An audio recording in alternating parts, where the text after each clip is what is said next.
Namshukuru Mungu kwa neema yake. Namshukuru kwa pendo lake. Namshukuru kwa kila kitu ambacho anatufanyia watoto wake.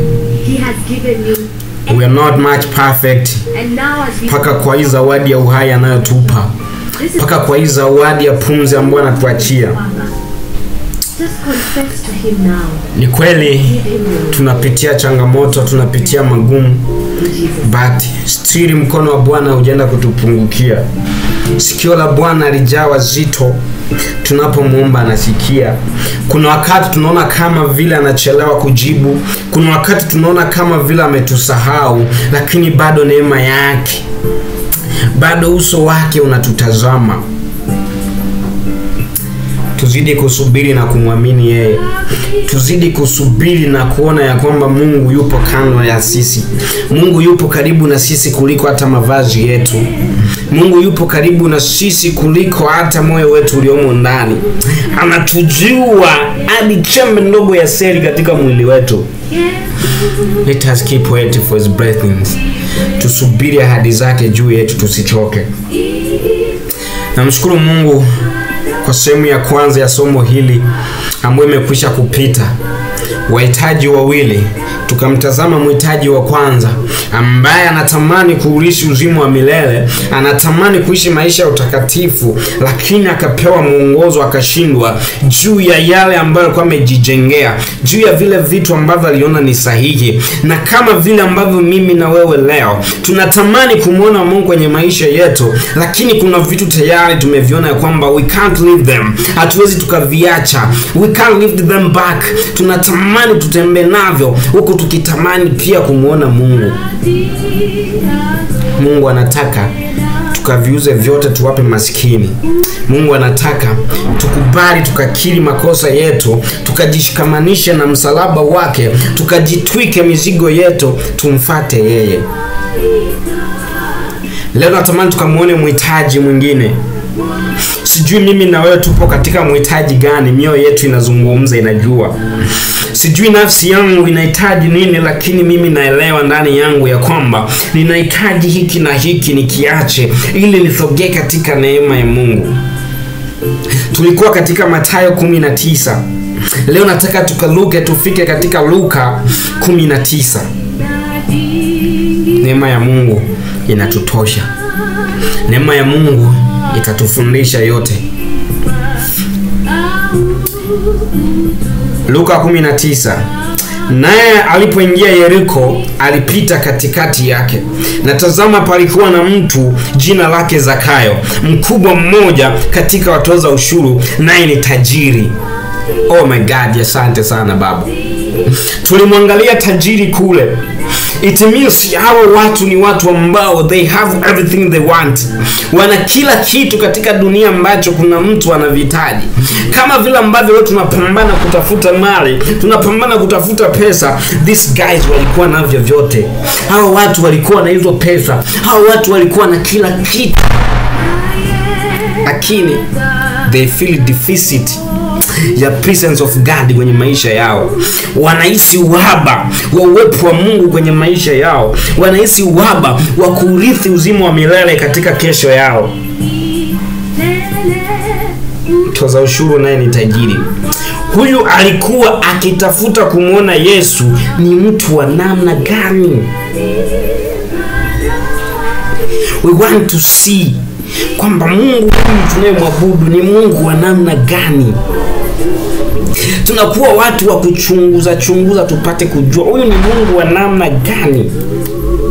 Kama aliweza kufanya vipofu wakatembea, aliweza kufanya tasa apate mtoto, alifanya kuzuia damu zilizokuwa zinamtoka mtu kwa miaka 12. Ni Mungu wa aina gani? We want to know huyu ni Mungu wa aina gani. Tunatamani kujua ni Mungu wa jinsia gani. Tunatamani kujua ni Mungu ambaye anafanya vitu kwa mfumo gani. Basi na sisi tuingie katika mfumo wake, tujishikamanishe na yeye. Asiweze kwa sababu ya umati wa watu, maana ni mfupi wa kimo. akatangulia mbio, akapanda juu ya mkuyu apate kumwona, kwa kuwa anakuja kuipitia njia ile. Kama ilivyokuwa kwa yule tajiri wa Mathayo 19. Anasema ya kwamba Mungu, nimeshika sheria zote. Mwalimu, hizo sheria unazoniambia nimeshika. Juhudi yake binafsi, matendo yake ambayo anaamini kwamba yanaweza akamuokoa. Neema inahitajika. Hivyo Zakayo akaona ya kwamba siwezi, basi juhudi yangu ikafanya kazi, akapanda juu ya mkuyu. Na Yesu alipofika mahali pale, alitazama juu, akamwambia, Zakayo, shuka upesi, kwa kuwa leo imenipasa kushinda nyumbani mwako. Anasikia sauti ya Mungu inayomvuta. Kama ambavyo mimi na wewe leo tunaposoma neno lake, tunaposikia mafundisho yake, yanatuvuta kwamba Mungu yupo tayari kuingia katika maisha yetu. Mungu yupo tayari kuingia katika mfumo wa maisha yetu. Mungu yupo tayari kuingia katika mfumo wa uchumi wetu. Mungu yupo tayari kuingia katika mfumo wa huduma zetu. Mungu yupo tayari kuingia katika nyanja na sekta za maisha yetu. Akafanya haraka, akamkaribisha kwa furaha. Hata watu walipoona walinung'unika wote wakisema, ameingia kukaa na mtu mwenye dhambi. Listen. Wenda ikawa unajijua nafsi yako, jinsi ambavyo umemkosea Mungu, jinsi ambavyo umeishi maisha ambayo hayazungumzi kweli ya Mungu kwenye maisha yako, jinsi ambavyo mwili wako umekuendesha, jinsi ambavyo umetenda maovu, lakini sio sababu ya kukaa mbali na Mungu. Unapotambua ni wapi ulijikwaa ukaanguka, basi geuka ukatubu.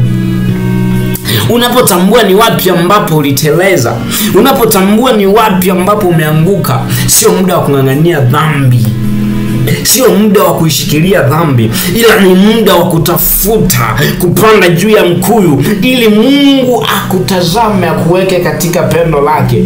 Ni muda wa kusogea mbele za Mungu na kusikia maagizo yake, ambaye atakupa nguvu ndani yako ya kushindana na mwili, atakupa nguvu ndani yako ya kushindana na dhambi, atakupa nguvu ndani yako ya kudumu katika utakatifu wake.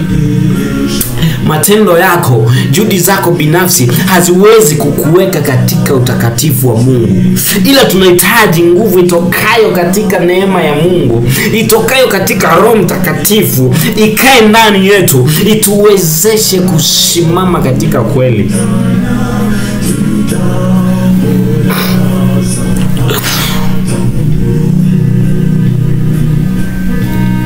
Watakusema wewe ni mdhambi, watakusema wewe uko namna gani, lakini ikiwa unaelewa ya kwamba nilikuwa na sasa sio wa dhamani, bali nimebadilishwa na neema ya Mungu, utazidi kutembea katika nguvu ya Mungu, utazidi kutembea katika moyo wa ibada, utazidi kutembea katika kutafuta utakatifu, utazidi kusogea katika nguvu ya Mungu. Na kesho watakiri ya kwamba huyu mtu kweli ni mtu wa Mungu. Na kesho watakiri ya kwamba huyu mtu alikuwa anamaanisha. Yule tuliyekuwa tunamjua ni malaya, aliyetoa mimba za kutosha, aliyekuwa ni mdangaji, aliyekuwa jambazi, aliyekana na kutelekeza familia yake, leo amekiri na kurudi katika neema ya Mungu, na kurudi katika utakatifu wa Mungu. Don't allow people to judge you for everything. Usiruhusu watu wakurudishe nyuma katika imani yako. Usiruhusu watu wakutoe katika mpango na mfumo ambao umeingia, ila tafuta makosa ya dhamani yasikuhukumu, sauti ya nyuma isikuhukumu, bali simama mbele, usonge katika jina la Yesu Kristo. Naye Mungu atenda kukushika mkono na kukuongoza. Naye Mungu atenda kukushikilia na kukupandisha katika neema yake.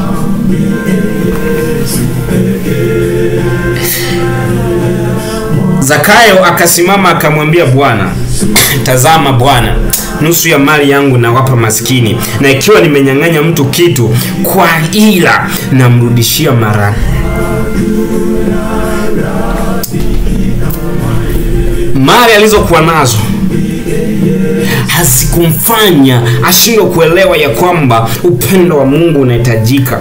Tajiri wa kwanza tumemwona mhitaji yule, alipoguswa kwenye sekta ya mali, uso wake ukakunjamana.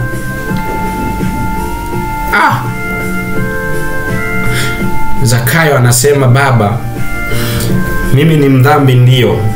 Huenda ikawa nimechukua mali za watu kwa dhuluma, lakini baba, naenda kurudisha. Ninataka nikuone Yesu Kristo katika moyo wangu. Wewe ndio ukawe tumaini langu. Wewe ukawe ndio nguzo yangu.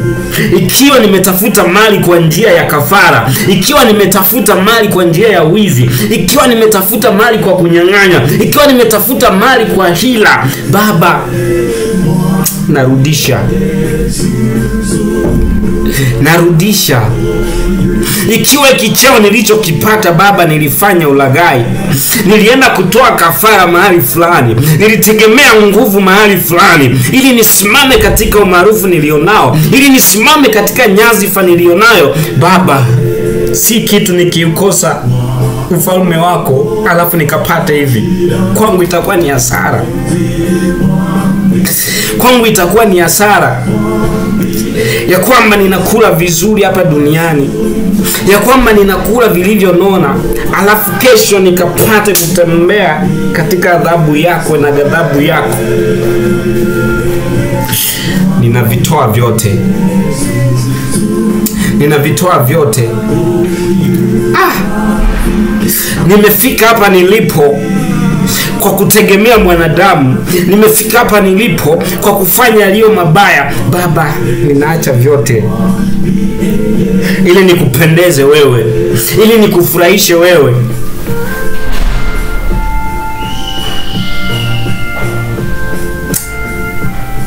Mstari wa 9 ambao natamani kawe ni sauti ya Mungu kwa wewe ambaye utakubali kuacha vyote na kutazama uso wa Mungu kwenye maisha yako, ambaye utakubali kuacha vyote na kutazama nguvu ya Mungu katika maisha yako. Hautakubali kuharibu ibada kisa mali. Hautakubali kuharibu mfumo wa Mungu kisa kujitafutia maisha. Hautakubali kuharibu mpango wa Mungu kwenye maisha yako ili ufurahishe mwili. Hautakubali magumu ya maisha ya kupelekea kufanya maamuzi yaliyo mabaya. Hautakubali ugumu wa maisha ukufanye wewe utende ambayo ni hila. Tumejiungamanisha na watu ambao hawapo katika mfumo wa Mungu ili tu maisha yetu yanusurike katika ugumu fulani. Mimi ni mwanafunzi, nimekosa ada, nipo tayari kufanya zinaa, nipo tayari kufanya lolote lilo baya ili nipate ada. Lakini je, ni mpango wa Mungu wewe ushindwe kusoma? Je, ni mpango wa Mungu kwamba wewe ufeli hapo ulipo mpaka ukafanye mambo yaliyo magumu, mpaka ukafanye mambo ambayo ni mabaya? Mstari wa 9, Yesu akamwambia, leo unapotazama video hii, wokovu umeingia moyoni mwako, wokovu umeingia nyumbani mwako, wokovu umeingia katika mwili wako, wokovu umeingia katika akili yako, inaenda kuuishwa baada ya kutoa vyote ukamuingiza Yesu kwenye maisha yako. Wokovu unaingia kwako.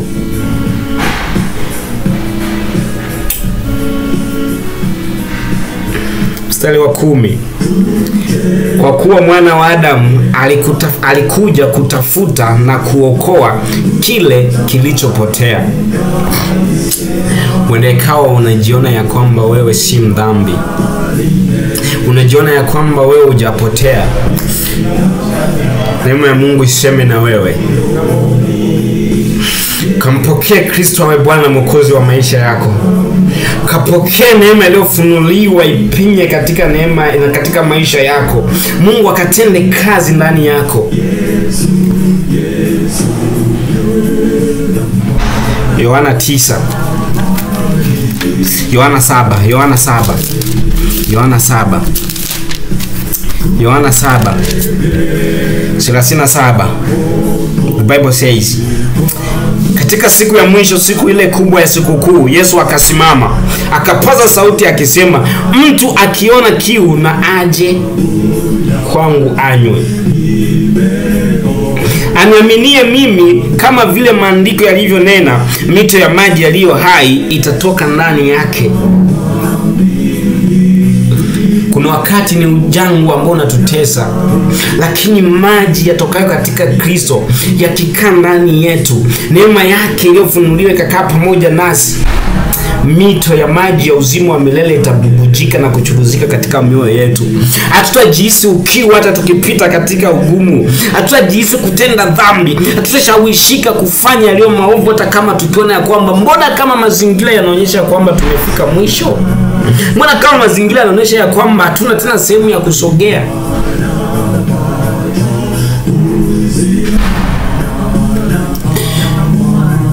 Kila aliye na kiu, kila aliyepungukiwa, ila una uhitaji wa kuona neema ya Mungu, tukasogee katika kiti cha enzi kwa ujasiri, ili tupate neema na rehema za kutusaidia wakati wa mahitaji yetu, za kutusaidia wakati wa kupungukiwa, za kutusaidia wakati miili yetu inapotuendesha katika kutenda dhambi, wakati ambapo matamanio yetu yanatusukuma katika kumwacha Mungu. Neema ikatushike, ikatufundishe kukataa uovu, ikatufundishe kukataa dhambi, ikatufundishe kukataa kila aina ya uchafu.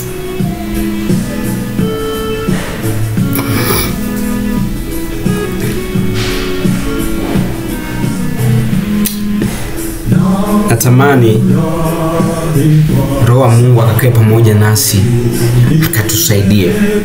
Wahitaji wawili. Wewe ni mhitaji yupi?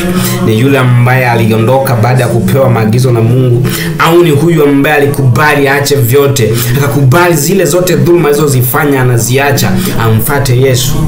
Chukua maamuzi leo. Chukua hatua leo, mtu wa Mungu, na Mungu akakuinue katika jina la Yesu Kristo. Amina.